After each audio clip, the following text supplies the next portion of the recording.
Okay, Mr. Frattini, you were talking about, you like to talk about the United States of Europe.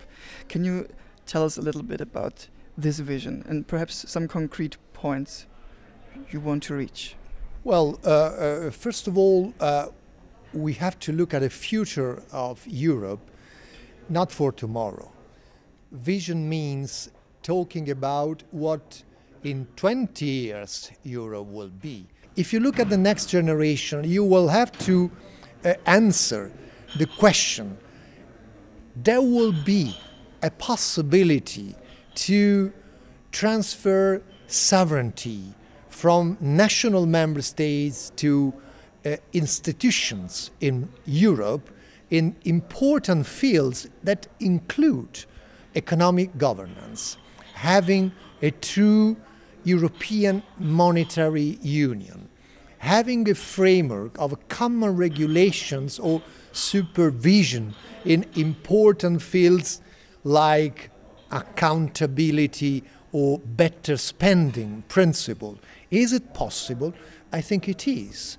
And if you talk of what Europe will look like in 20 years, I think there should be democratic legitimation for leaders of Europe. How is it possible to have, I would say, a pooling of sovereignty without having a direct elected President of European Commission or an European Parliament which is not able to initiate now the legislative procedure, because this is reserved to the Council or to the European Commission, but not to the Parliament, which is elected directly from the people.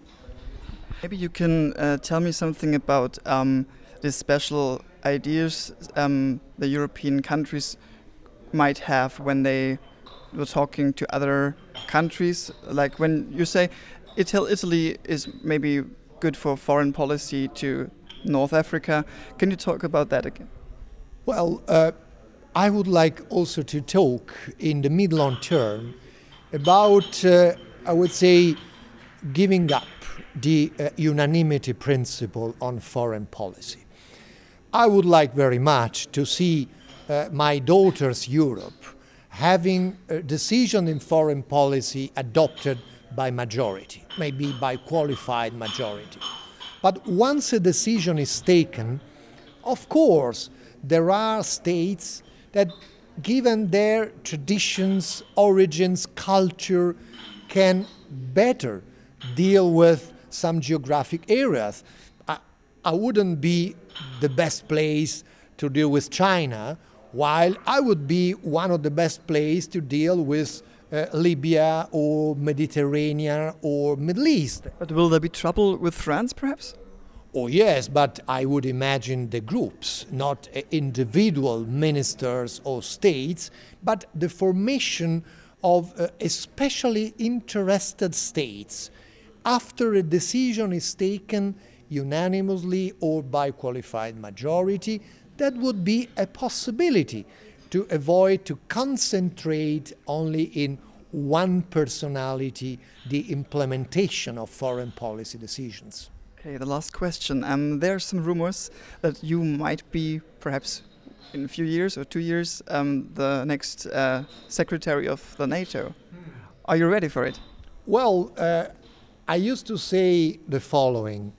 When a person is candidated by his President of Republic and his Prime Minister to become eventually Secretary General of NATO, this is in itself a great honor for me.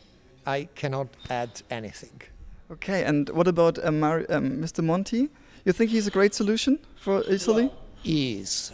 I strongly hope there will be a possibility for converging on another term for Prime Minister Monti, or otherwise offering him a great opportunity, institutional opportunity to serve for Italy also in the future, not only now. Thank you, Mr. Frattini.